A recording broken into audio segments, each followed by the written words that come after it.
Hi, clowns. Welcome to Crimenelia Street. I'm Sam. And I'm Tori. And we are gathered here today after a doozy of a day yesterday, which was 8:20, by the way. Yeah. So if you know, you know. The great clowning of 8:20. The day will live on in infamy. And I do know what infamy means, and I stand by it. Oh, absolutely, 100%. But to be fair, like, this wasn't just us being all nimbly-bimbly, like, clowning for no reason. The signs were there. She did a 2-0. Now, do you think she was doing that just for the music video? I didn't even think about that, actually. I don't know. It seems like a lot for a music video. She was doing the snake wave out. Right. And, like, the time when her piano glitched and you could hear the snake sound.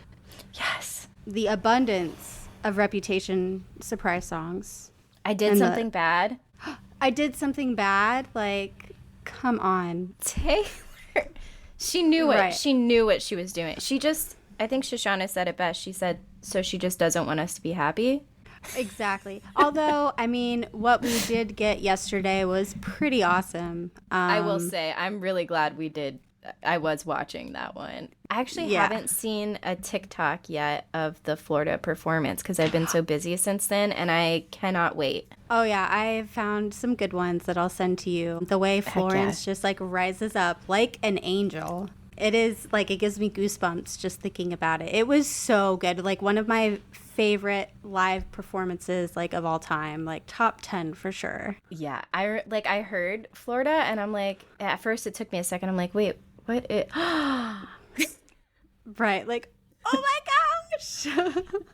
Now people are saying, though, maybe it's an Easter egg for Reputation in Miami. Because her 1989 outfit, like the colors were they're similar to the Miami Dolphins. Oh, stop. I know. No, now people are going there.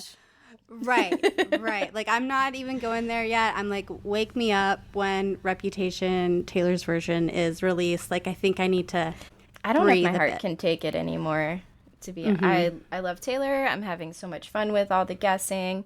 I don't know how many more times I can be wrong. So I figure if I just don't guess, then I can't be wrong. Exactly. Maybe we should, like, fill some of the listeners in if they don't know what was going on yesterday. But pretty much for the non-Swifties out there, I guess we call it clowning when we guess, like, when Taylor's gonna release things, particularly Reputation. And we clowned yesterday. We were pretty sure, I mean, all the content creators, even who, like, cover Taylor Swift news and stuff, like, everyone was on the same page. We thought there was a high chance we were getting an announcement for Reputation.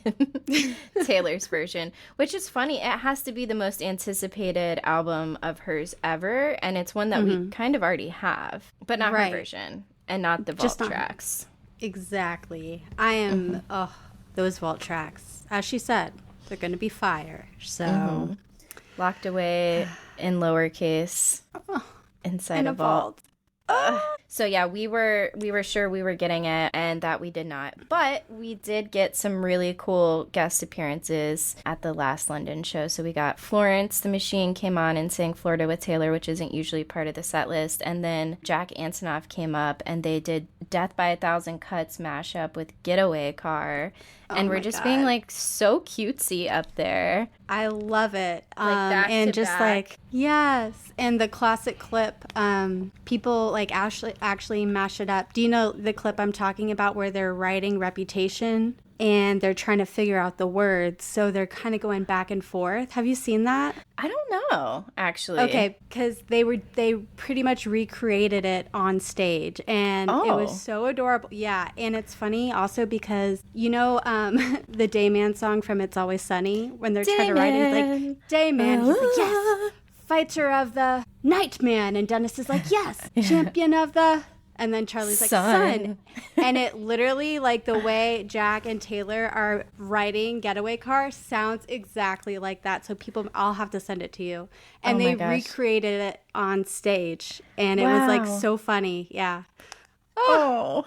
So cute. So that was also, so I'm not terribly disappointed considering everything. Yes, it was still a great show. I will say I will never buy tickets for anywhere except for London. Nope. I mean, we gotta make sure our passports are up to date and everything for next time. So yeah. Well, we usually save the Taylor Swift stuff for the end. But I mean, there's plenty of other things that we can talk about at the end too. So we're a bit antsy. I felt like we kind of had to get that off our chests. I have a little pre-palate cleanser this time. There we go. Yeah. So you ready for the sad stuff? I'm ready. Hit me. Okay, so this week we are doing Betsy Aardsma. Have you heard of this case? I have not. Okay. I'm not surprised you haven't heard of it. I hadn't heard of it yet until actually a Tinder boy recommended this one. He went to Pennsylvania State College, and this happened there back in the 60s. And like, I guess all the students have like different like theories on what happened. So he knew that I did a true crime podcast and was like, oh, you should look into this. So I did. Very cool. Yeah. Okay. So Elizabeth Ruth Betsy Aardsma was her name, and she went by Betsy. She was 22 years old at the time of her death. She was born in Holland, Michigan. So the story though of her death and like the surrounding circumstances has been a mystery and people still talk about it on campus. I guess though it's getting to this point where like it's kind of like an if you know you know type of thing, and like there are some people, it depends like what social circles you're in, and there are some people who work in the library and have never even heard of it. So people are kind of concerned that the case is, because it's still an unsolved case, people are concerned that it's losing steam, I guess, or just like not talked about as much anymore. So we'll talk a little bit about Betsy before the sad events. She did well in high school. She graduated with honors in 1965, and she graduated 5th in her class, which is pretty impressive. Yeah. Yeah. For sure. In fall 1965, so she took no breaks. She went to Hope College, which I believe was a community college for her AA. Her college roommate said that she was intelligent and fascinating and had feminist traits. So it's giving girl's girl. Go girl, absolutely.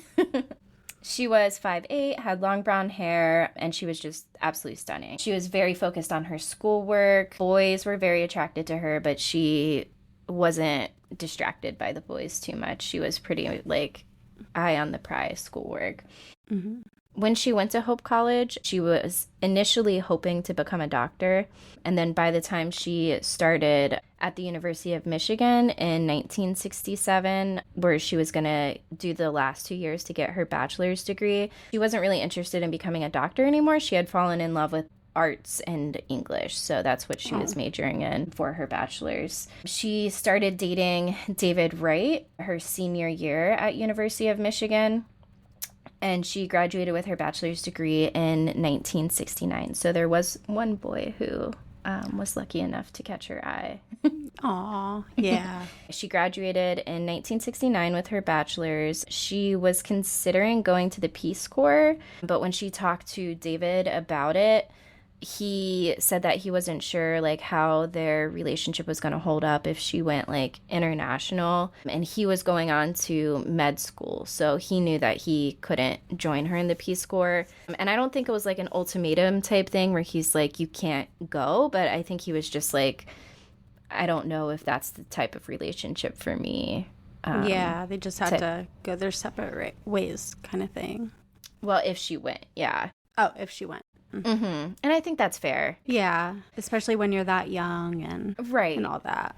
So she decided not to go to the Peace Corps because she was prioritizing David, and she instead decided to go to Pennsylvania State for her grad degree.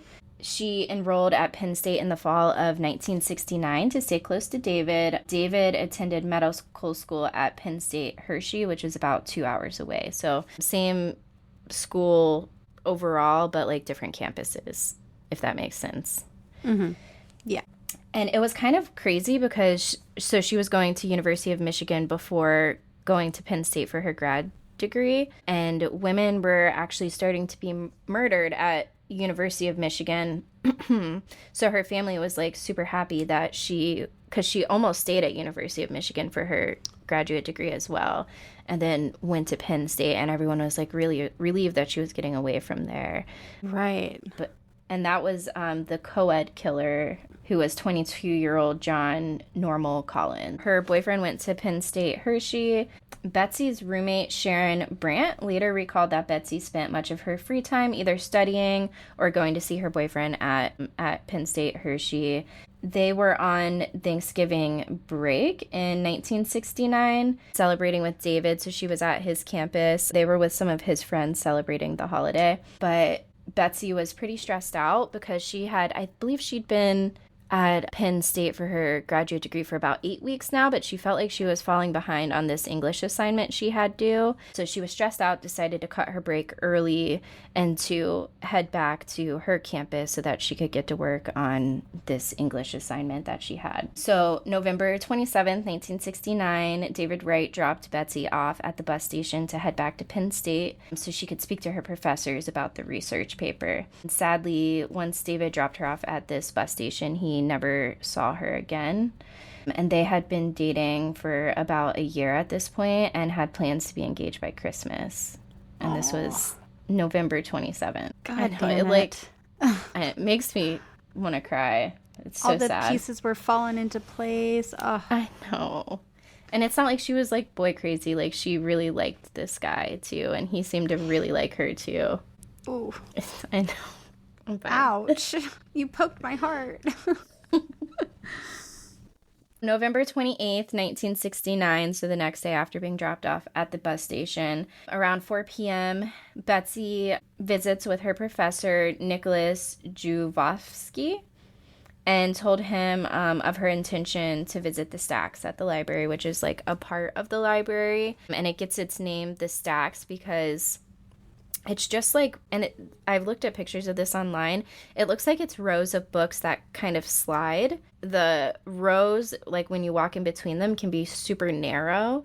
And it just goes like almost as, like, you almost lose sight of the end of it. Like it goes so far. And I think it's like the 6th largest library in the country. So it's a huge library. Wow. So it's just stacks and stacks of books pretty much is why it got the name the Stacks. So she told the professor she was going to go to the Stack to try to get, I think, sources for her research paper. She walked to the library with a friend of hers, and they ended up splitting once they got there to go like do separate tasks at the library. Before she entered, she ran into 2 of her friends as well, Linda Marsa and Robert Steinberg. They had a brief conversation, and then Betsy went into the library. Betsy put some of her belongings in what they call a carrel assigned to her, which I think is just like a locker type situation. Mm-hmm. And I think you just kind of put your stuff there, go do your thing, and then you like come and pick it up at the end. She found the 2 references she was looking for in the card catalog and then went up to the level 2 stack, so the 2nd floor, around 4:30. Dean Brugart was the last person to see her alive. He saw her standing alone in an aisle, and he observed 2 males talking to each other closer to the west end of the library than to where she was at. Richard Allen was at the photocopier, so I believe a student at the photocopier at the time, and he overheard a man and a woman having a conversation. He couldn't understand what they were saying, but nothing sounded alarming or noteworthy. A few minutes later, he heard a loud crash, and someone went running past him. At some point between 4:45 and 4:55, Betsy was stabbed once in the left breast between rows 50 and 51. In the attack, her pulmonary artery was severed and the right ventricle of her heart was pierced. As Betsy slumped to the ground after the attack, she also pulled down several books to the ground with her. Her assailant pulled the knife from her chest and ran. 2 students saw the person running from the scene of the commotion, yelling, "That girl needs help," while concealing his right hand. He was wearing I don't know. Okay, so this is from the Wikipedia page, and I also heard another podcast talking about it, but it says he was wearing washable khakis, a tie, and a sports jacket. I thought all khakis were washable. I guess we learn something new every day. Maybe back then, like, you could only dry clean a lot of them or something. I don't know. One time use khakis. That's not very ecological or economic. Yeah, that's what I was looking for. There we go. So he had his washable khakis on, a tie, and a sports jacket. He was approximately 6 foot, had brown kempt hair, and about 185 pounds. So pretty fucking average. Right. Just like a dude. Yeah. Typical. Yeah. Mm-hmm. So the man led the two students to Betsy's body, and then one of the students saw him leaving the library as they were trying to, get her to wake up. Mm-hmm. And the student attempted to follow him, but the suspect ran from the library and outran the student who was following him. Police later appealed to the public for this man to come forward, and no one ever did. And he was never identified. Damn. People began coming to Betsy's aid. A call was made to the campus police at 5:01 p.m. Responders were initially told a girl had fainted. When first responders arrived, they placed Betsy on a gurney and took her out of the library via a service elevator. And the first responders who arrived were student paramedics from, like, the college health center. The student paramedics continued to attempt CPR as they were removing Betsy from the library on the gurney. An ambulance was called and brought Betsy to the health center on site. Betsy was wearing a white turtleneck sweater with a red sleeveless dress over the sweater, which really takes me back. You know, like wearing a sweater with the dress. I feel like we did, like, that was in style for us in high school too. Sometimes, for like, sure. A little, I don't know, something, and then like a cami over it. Yes, like the layers. Yeah. The stab wound was not initially visible to the paramedics because it wasn't bleeding much, which I guess is something that can happen with puncture wounds, is that, like, they can bleed a lot inside, but not actually, like, come out of the puncture wound. So when Betsy arrived at the health center, a more senior health professional saw the blood seeping through her clothing and ordered the other health professionals to stop administering CPR. Betsy was declared dead at 5:50 p.m. So this was about an hour after the actual stab had happened that she was declared dead. A $25,000 reward was offered for information on her murder by the police. Usually during this time period, there would have been about 400 visitors who had entered and left the library between 4:30 and 5 p.m. However, this was during the school break, so they estimated only about 90 people had probably come in and out of the library during that 30-minute window. The crime scene was quickly compromised. Aardsma had urinated sometime during or after the attack, and library staff, having thought that she had just fainted, requested the janitor staff clean up the urine. Yeah. Which totally destroyed. Yeah. Yep, totally compromised the scene. They also fixed the shelving and restacked the books that had fallen as well. So that's just like any, like, DNA that could have been there, or even them knowing, like, which books to try to get DNA off of. Like, it's all compromised. Yeah, and it just sucks too because, like, no one really did anything that wrong besides the assailant. Right. But it's like they just didn't know. It's just unfortunate. Yeah. Police thought that Aardsma knew her assailant because the rows were so narrow that they wouldn't have been able to pass each other without, like, kind of turning their bodies sideways, and it would be weird to do that unless you know the person. Also, the assailant struck her from the front, and she didn't try to scream or to run away, which I don't know how much I agree with. Like, I feel like it still could have been like someone just in shock, maybe. Right. Yeah, I don't know. I mean, police know better than me, but to me it seems like it could still maybe be someone else, and you're just trying to squeeze by. I mean, right. You get put in this weird situation and maybe you go through with it, you know?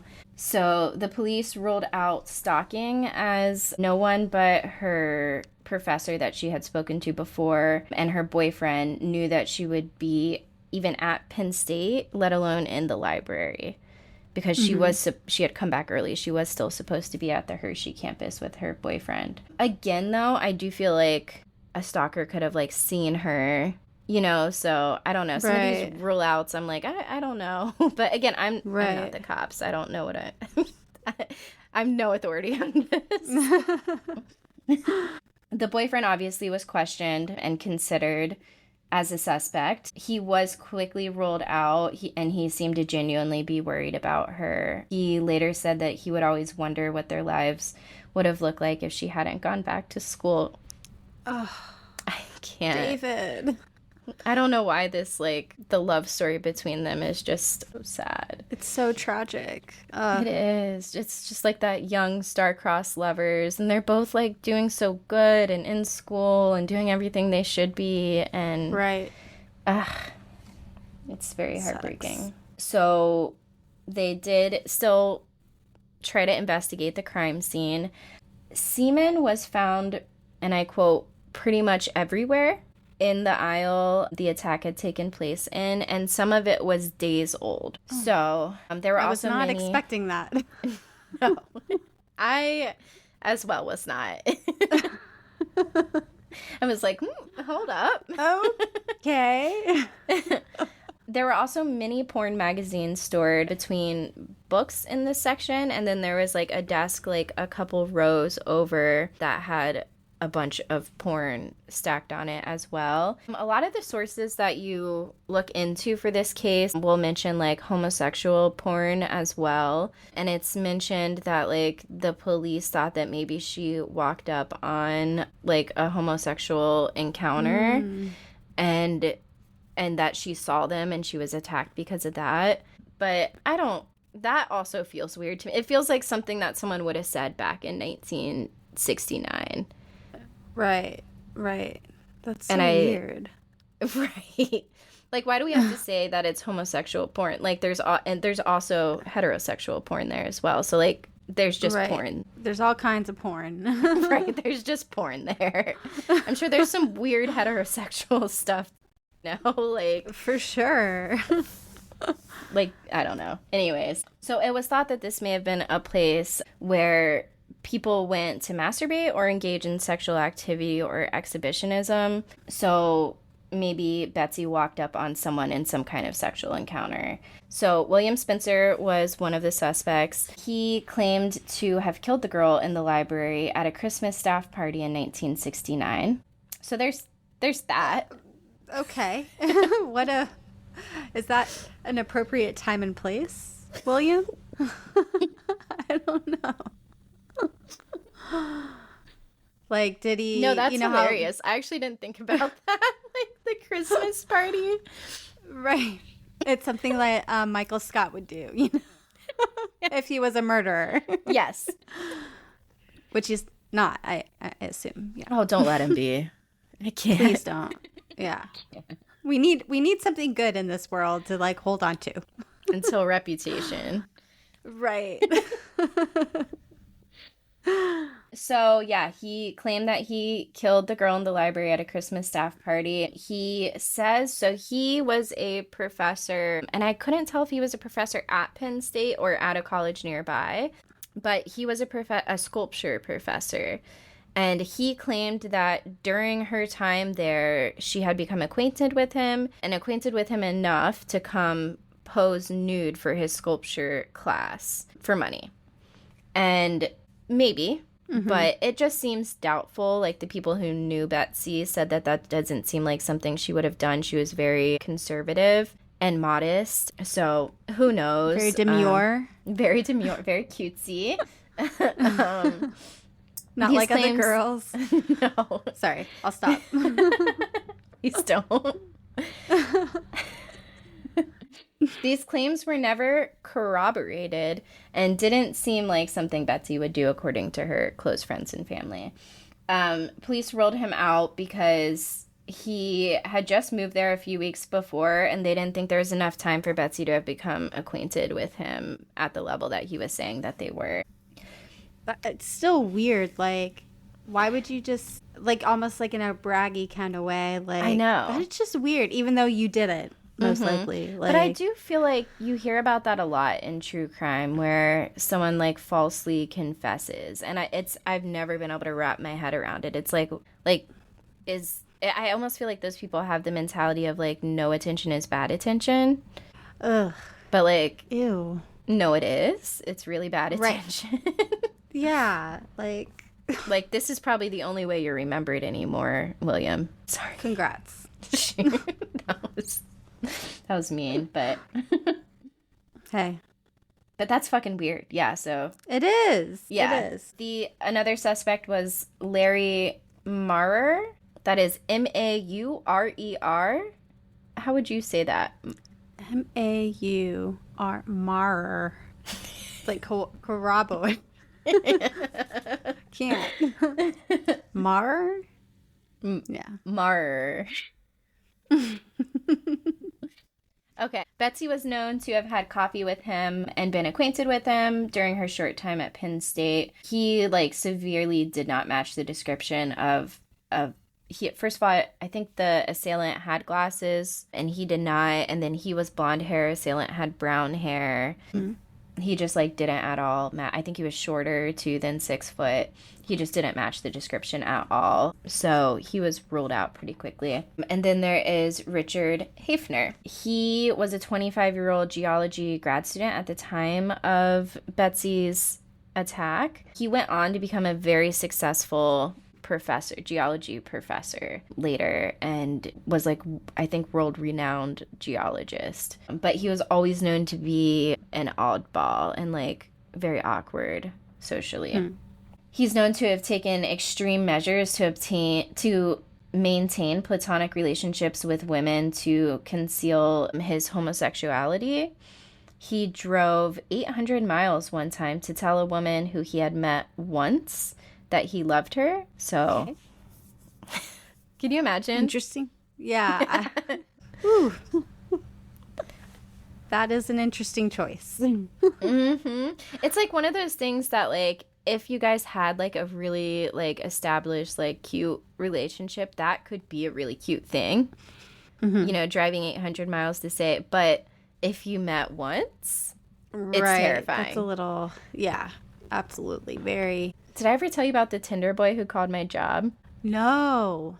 Okay. This is not a recent one. This was back before I was married. But yeah, we had matched on Tinder, and then this was during COVID. So, you know, people weren't meeting up and stuff. So we decided we were going to do Netflix party. So you could watch the show at the same time as the other person. So like when you hit play, it plays on both screens. It's like you're not off at all. And then there's like a little chat thing, almost like this program we're using on the side, so you could like chat while you're watching. Oh, cute. Yeah. And I sent him a link on Tinder for the Netflix party, and I didn't know, I guess because, and I don't know if it's still the same or not, but like back then you couldn't send links on Tinder. They would shut your account down because I guess they thought you were trying to like send OnlyFans links or something like that, like some kind of spam. Mm-hmm.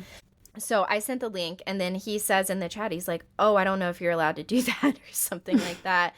And I'm like, well, whatever. It's still working. And I didn't think much of it. We went on the Netflix party thing, and it was like a little awkward. He was like, give me a second, I'm going to go make popcorn. And I'm like, okay, no worries. And I like started playing guitar while he was going to make popcorn. And then I kind of like got into playing guitar for a few minutes, and then I looked down and he had said, I'm back. And he's like, hello. And I was like, oh, sorry. Like I got a little distracted. It was maybe 5 minutes total. And I'm like, sorry, I got distracted with the guitar. And he just said, that's a weird time for that. Or something. And I was like, what? Okay. I was waiting on you. Yeah, so I was just like, okay. And we watched Borat, the, second or third one? Whatever the newer one was, which was hilarious. But he was just, like, boring throughout the date. So it was like, whatever. And we got off of it. I went to bed. I don't think until the next day I tried to open Tinder again. And my profile like wasn't working. Like I couldn't send messages. Everything was weird. And I'm like, oh, I wonder if what he said was true. Or when I sent the link, my account was like closed down or whatever. And I was like, you know what? I have no one important that I'm talking to right now. Like I was super busy with work at the time. I wasn't hitting it off with anyone on there. So I was like, whatever, I'll deal with it when I get to it. So I think it was like 2 weeks later. I hadn't even thought about Tinder, opening it, anything like that. I get a call on my cell phone that someone had just called the office for me. Now, oh my gosh. I was not an employee yet with this company. I was like kind of contracted. I had just like been upgraded from an intern to where they were using me like for research projects and stuff, but it was like an every 6 weeks type of thing. So like I had never even been in the office at this point. Oh my gosh. And I get a call saying Nick was looking for you at the Nick called for you at the office. And I'm like, Nick who? And they're like, I don't know. And my brother's name's Nick, but I'm like, it's not him. And I think I even texted him and asked him, and he's like, no. Oh. He's like, why would I call you like them? I have your phone number. Right. So I'm like, I have no idea who this could be, but they gave me the number to call back. So I like built up the courage, you know, I'm pissed, right? I'm like, who is spam calling me? At my job. Or like I thought maybe it was a bill collector or something too, because I had credit card debt. I was in school. I had credit card debt and stuff, so I'm like, could it be a bill collector? You know, anyways, I'm pissed. I'm dialing the number. The first time, I guess I was so mad my fingers hit the wrong numbers. And it was like, boop, boop, boop, this number is not real, you know?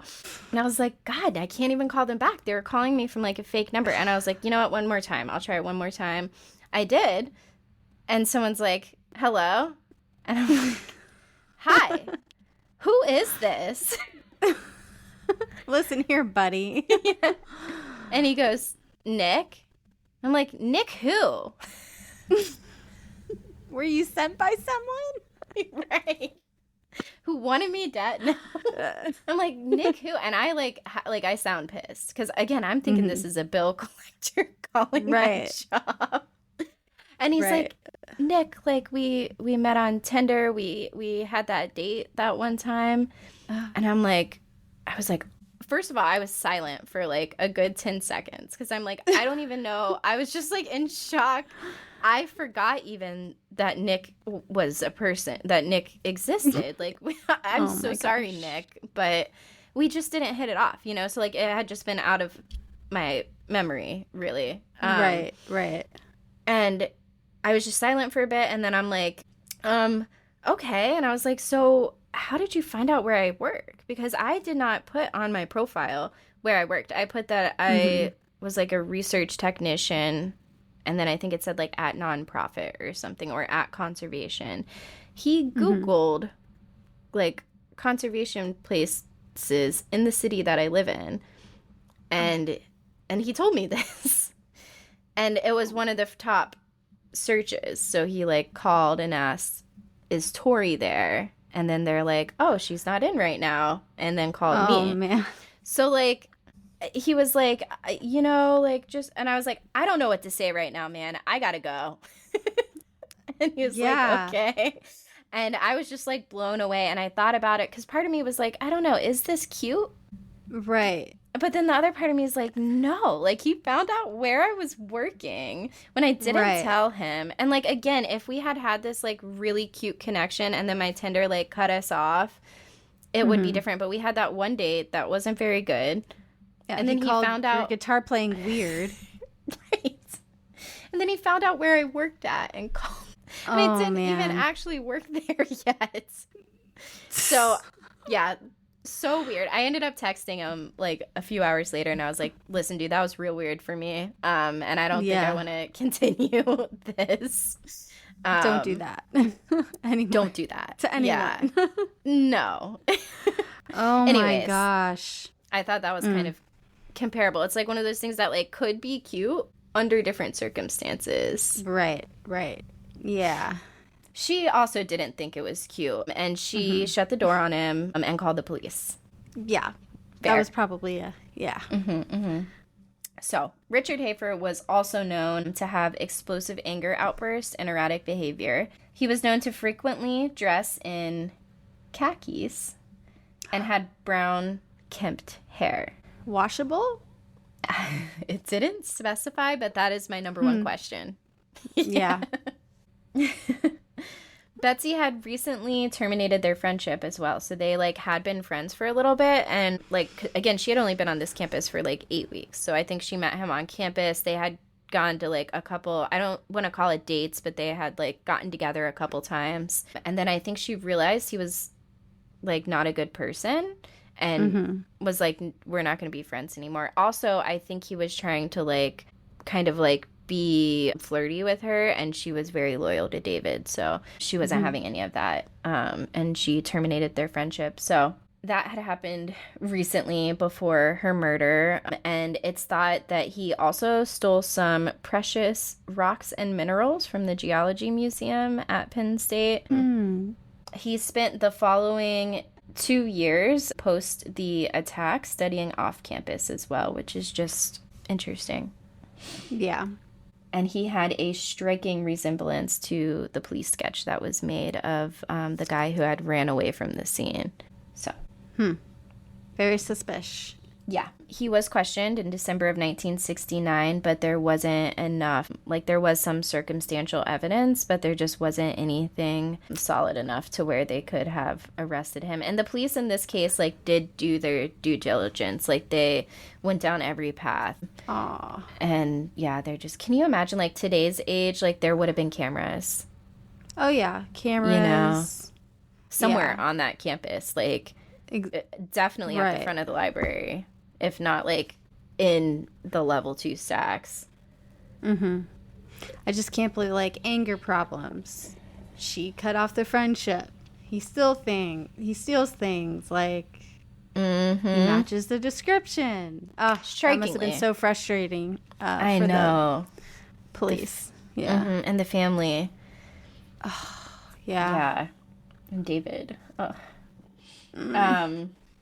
So he ended up later owning a family rock shop, geologist, so rocks and stuff. He would have like teenage boys work at the shop, and in 1975, 2 teenage boys separately accused him of molesting them, and he was arrested and ended up going to trial for that, but it was a hung jury trial, and then he eventually was able to get it expunged a couple years later because it was a hung trial. Yeah. And I don't think they ever retried it or anything. I guess I don't know the laws on the hung trial, but right. Yeah, it seems like it was just let go. Yeah.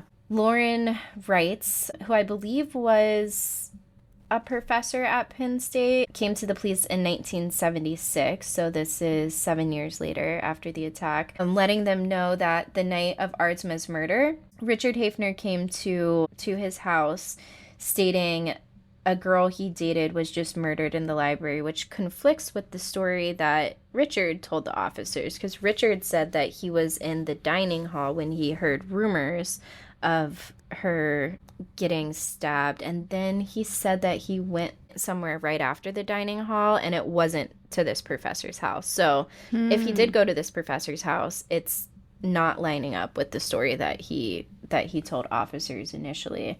In 1992, he was arrested again for taking a teenage boy on a trip without parental consent. What is wrong with this guy? Right. And the charges were dropped because the mother had let him take the boy on trips before with consent. So they were like, I don't understand why you drop it. She didn't give consent this time. Right. That's so... It's 1992 for you. It's so 1992. Very, very much so. Richard Hafner died of a heart attack in 2002, which actually, like, was kind of similar to the way that Aardsma would have died as well. I guess it was something about the right ventricle, like, kind of bursting. So that's kind of a weird, like, twist of fate that he may have suffered in a similar fashion. Right. And he was in the Mojave Desert looking for rocks when he passed away. They also said, too, that Betsy probably wouldn't have been able to scream out for help when she passed away because she would have been drowning on her own blood, which is one of the reasons she probably wasn't able to scream. But it probably took her about 6 minutes to pass away from the wound that was inflicted. So I hope he got at least 10. Oh, for sure. And it was like super painful and I really hope so. If he did it, which... Right. Well, even regardless if he didn't, the other things he did were not great. Yeah. Pretty awful. That's a good point. So good point. Mm-hmm. He deserves it. Yeah. Mm-hmm.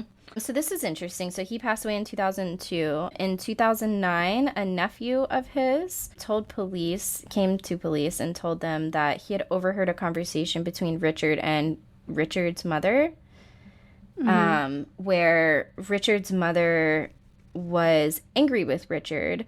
And this occurred shortly after the 1975 arrest with the two boys. It was a heated discussion, and the mother had expressed her concerns of whether the police suspected him of having killed the girl and was angry for Richard coming into the police's line of questioning again after all her efforts to protect him. Ooh. Yeah. Mommy dearest. Yeah. Interesting. And again, even that is circumstantial because it's just someone coming to the police saying it, but like, why would... Right, that's just a random... You don't just do that. Right. Like, for no reason. And in 2009, so I don't know. So much longer after. Wow. Due to the circumstances of Betsy's attack, they did actually end up having tighter security on campus, and they established a campus police force in 1970, the year after. So at least like things were a little bit safer moving forward. But but yeah, that is the case of Betsy Aardsma. And still like technically unsolved. So like going through the suspects, like that was and it just like is crazy how her family was so happy that she was moving away from University of Michigan with those murders, and then only for most likely Richard to take her life there. Yeah. And David. Yeah. I can't. Their love story, it's like something you would read about in books. I feel like it's so sweet and cute, and gosh, yeah. I wonder where he is today. I know. Actually, I feel like I remember one of the podcasts talking about it. Oh, yeah, that's right. He's a physician, a very successful doctor now. Oh, so good for him. Yeah. Okay, so one of the podcasts I got a lot of the information from is called True Crime All the Time Unsolved, and it was episode 89. I will put that link in the show notes. I really enjoyed this podcast. They just have a very chill demeanor, but also very like knowledgeable, and it sounds like he's written like true crime books too. Oh wow. So he's got like that like kind of investigative side, and yeah, I really enjoyed their podcast. And then another one I listened to was Crime and Coffee Couple, and that one, the episode title is The Murder of Betsy Aardsma at Penn State, and I'll put the link in the show notes for that as well. Okay, cool. You should look at pictures of the stacks.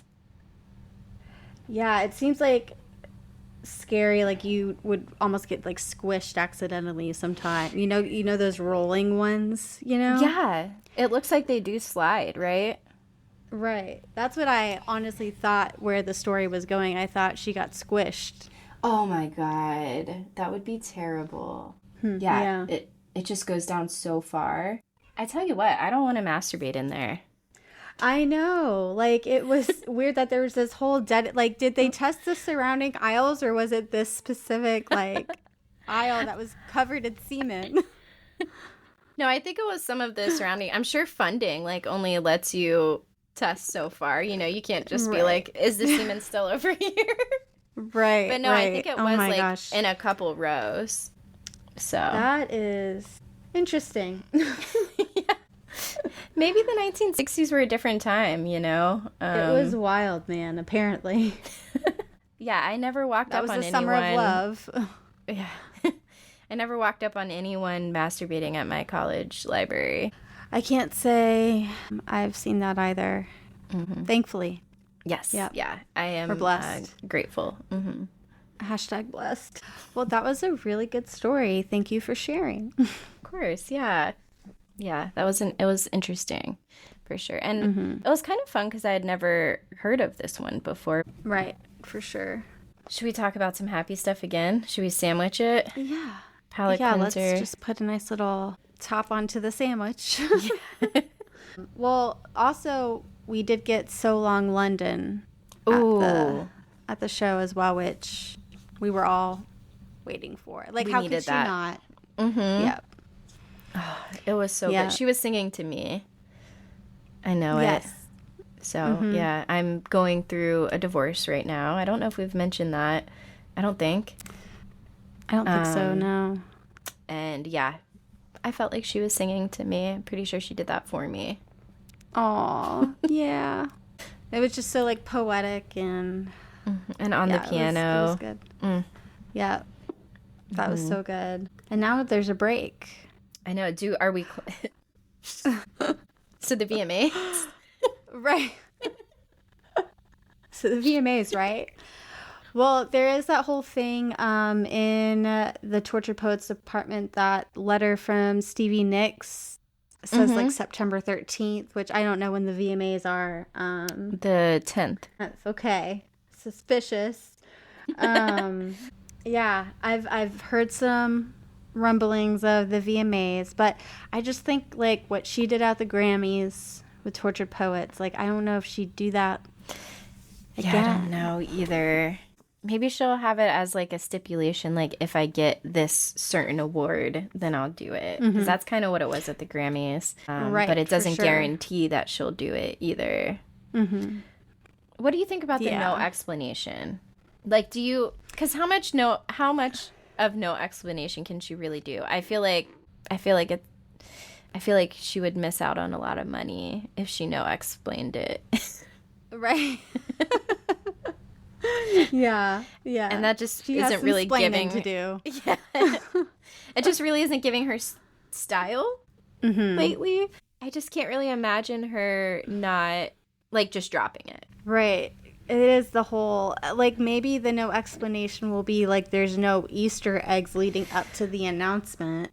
But she's already like, done so many. What about the black nail? And don't tell me it was a red herring for Tortured Poets department. Dude, the coffee cup has to mean something. Like, come on. If it was a red herring, do you think she was gonna do Reputation when she did the Karma music video?